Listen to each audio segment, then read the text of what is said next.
Hello hello. हमारे YouTube channel live art पर आप सभी दर्शकों का बहुत बहुत अभिनंदन।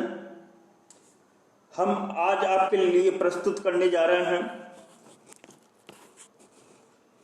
श्रीमद् भगवत गीता के 12वें अध्याय का महात्म्य। इसको आप ध्यानपूर्वक सुनने की कृपा करें। श्री वासुदेवाय नमः। 12वें अध्याय का महात्म्य ये शुरू किया जा रहा। श्री महादेव जी कहते हैं कि हे पार्वती, दक्षिण दिशा में कोल्हापुर नाम का एक नगर है जो सब प्रकार के सुखों का आधार, सिद्ध महात्माओं का निवास स्थान तथा सिद्धि प्राप्ति का क्षेत्र है। वो पराशक्ति भगवती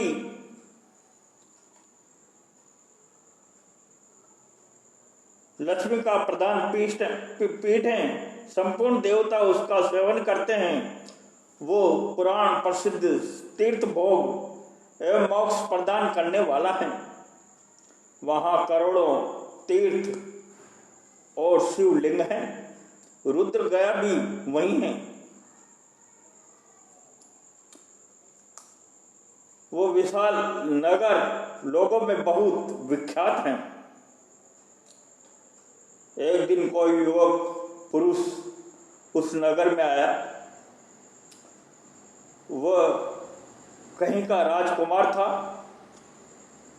उसके शरीर का रंग गोरा, सुंदर,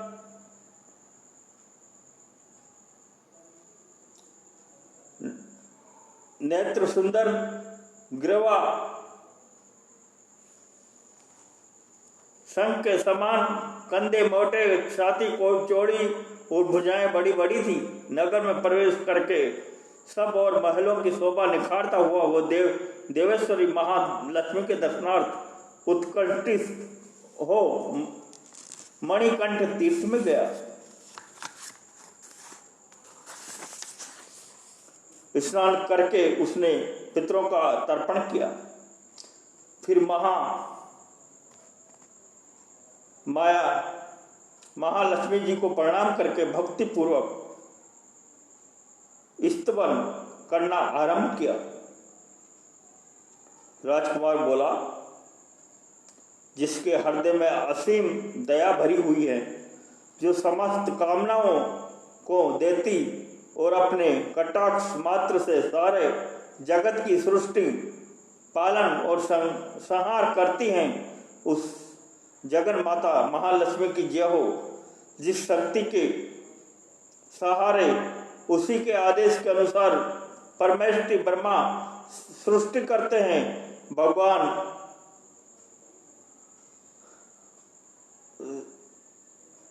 शंकर जगत का पालन करते हैं। वो भगवान विष्णु जगत का पालन करते हैं।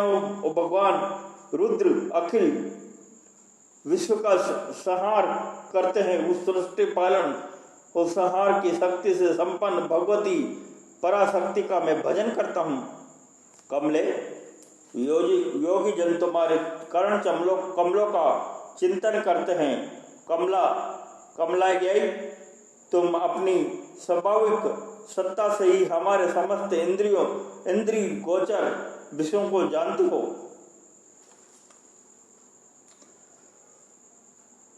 तुम ही कल्पनाओं के सम्मुखों तथा उसका संकल्प करने वाले मन को उत्पन्न करती हो। इच्छा शक्ति, ज्ञान शक्ति और क्रिया शक्ति, ये सब तुम्हारे ही रूप है।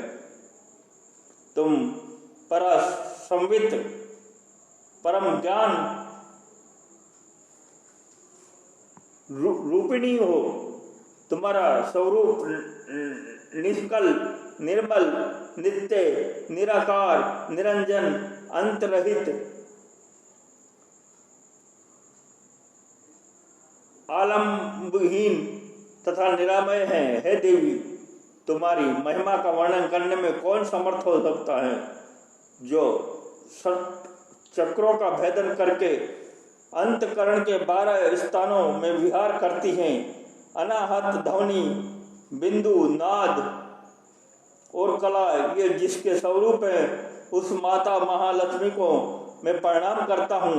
माता, तुम अपने मुख रूपी पूर्ण चंद्रमा से प्रकट होने वाली अमृत राशि को बहाया करती हो। तुम्ही परा पश्यति मध्यमा और बेखरी नामक वाणी हो। मैं तुम्हें नमस्कार करता हूँ। देवी, तुम जगत की रक्षा के लिए अनेक रूप धारण किया करती हो। अंबिके, तुम ही ब्राह्मी, वैष्णवी और माहेश्वरी शक्ति हो। बाराही, महाशक्ति, नारसिंगी, ऐन्द्री, कौमारी, चंडिका, जगत को पवित्र करने वाली लक्ष्मी, जगत माता सावित्री, चंद्रकला तथा रोहिणी भी तुम्ही हो। परमेश्वरी, तुम भक्तों का मनोरथ पूर्ण करने के लिए कल्पलता के समान हो, मुझ पर प्रसन्न हो जाओ। उसकी इस प्रकार स्तुति करने पर भगवती महालक्ष्मी अपना साक्षात स्वरूप धारण करके बोली, राजकुमार, मैं तुमसे प्रसन्न हूँ, तुम कोई उत्तम वर मांगो। राजपुत्र बोला, माँ, मेरे पिता राजा ब्रहद्रस्त अश्वमेघ नामक महान यज्ञ का अनुष्ठान कर रहे थे। वो देवयोग से रोगग्रस्त होकर स्वर्गगामी हो गए। इसी बीच में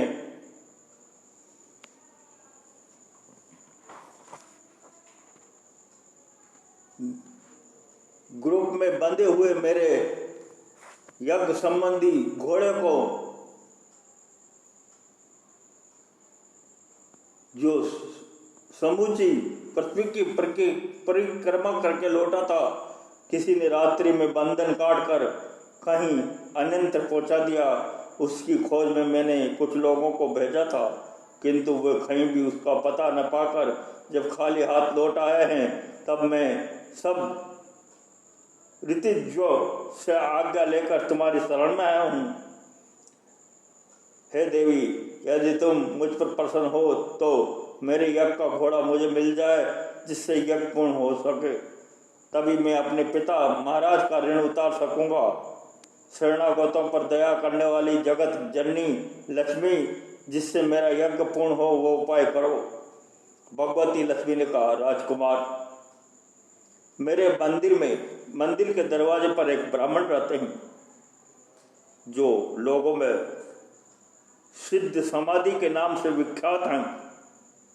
वे मेरी आज्ञा से तुम्हारा सब काम पूरा कर देंगे। महालक्ष्मी के इस प्रकार कहने पर राजकुमार उस स्थान पर आए जहाँ सिद्ध समाधि रहते थे। उनके चरणों में प्रणाम करके राजकुमार चुपचाप हाथ जोड़ खड़े हो गए। तब ब्राह्मण ने कहा, तुम्हें माताजी ने यहाँ भेजा है? अच्छा, देखो, अब मैं तुम्हारा सारा अभिष्ट कार्य सिद्ध करता हूँ। यूँ कहकर मंत्र वेदता ब्राह्मण ने सब देवताओं को वहीं खींचा। राजकुमार ने देखा, उस समय सब देवता हाथ जोड़े थर थर कांप रहे हैं, कांपते हुए वहां उपस्थित हो गए। तब उन श्रेष्ठ ब्राह्मण ने समस्त देवताओं से कहा, देवगण, इस राजकुमार का जो यज्ञ के लिए निश्चित हो चुका था, रात में देवराज इंद्र ने चुराकर अन्यत्र पहुंचा दिया। उसे शीघ्र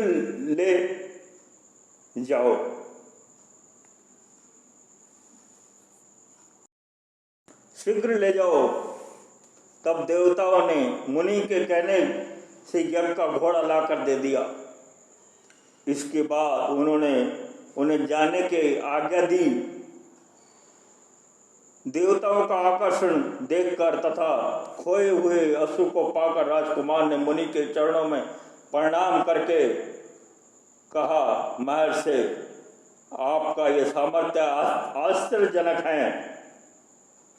आप ही ऐसा कार्य कर सकते हैं, दूसरा कोई नहीं। ब्राह्मण, मेरी प्रार्थना सुनिए। मेरे पिता राजा बृहद्रथ अश्वमेध यज्ञ का अनुष्ठान प्रारंभ करके देव योग से मृत्यु को प्राप्त हो गए हैं। अभी तक उनका शरीर तपाए हुए तेल में सुखाकर मैंने रख छोड़ा है। साधु श्रेष्ठ, आप उन्हें पुनः जीवित कर दीजिए।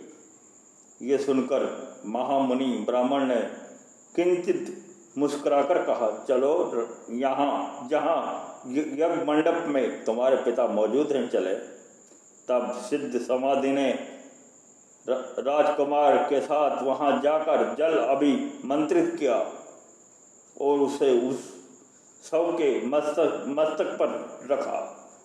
उसके रखते ही राजा अचेत होकर उठ बैठे। फिर उन्होंने ब्राह्मण को देखकर पूछा, धर्म स्वरूप, आप कौन हैं? तब राजकुमार ने महाराज से पहले का सारा हाल कह सुनाया। राजा ने अपने को पुनः जीवन दान देने वाले ब्राह्मण को नमस्कार करके पूछा, ब्राह्मण, किस पुण्य से आपको ये अलौकिक शक्ति प्राप्त हुई है? उनके यूं कहने पर ब्राह्मण ने मधुर वाणी में कहा, राजन, मैं प्रतिदिन आलस से रहित होकर गीता के 12वें अध्याय का जप करता हूं, उसी से मुझे ये शक्ति मिली है जिससे तुम्हें ये जीवन प्राप्त हुआ है। ये सुनकर ब्राह्मणों सहित राजा ने उन ब्रह्म ऋषि से गीता के 12वें अध्याय का अध्ययन किया। उसके महात्म से उन सबकी सदगति हो गई। दूसरे जीव भी उसके पाठ से परम मोक्ष को प्राप्त हो चुके हैं।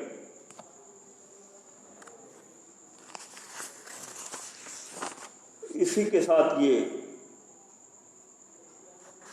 श्री मद् भगवत गीता के 12वें अध्याय का महात्म संपन्न होता है। हम अगले एपिसोड में आपसे फिर मिलेंगे। तब तक के लिए हमें अनुमति दें।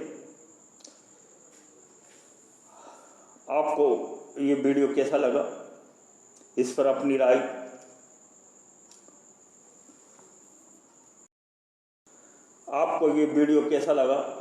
राय हमें कमेंट के द्वारा बताइए।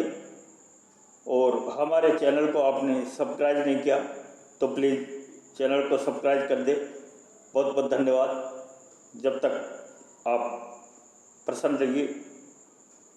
Thank you very much. धन्यवाद।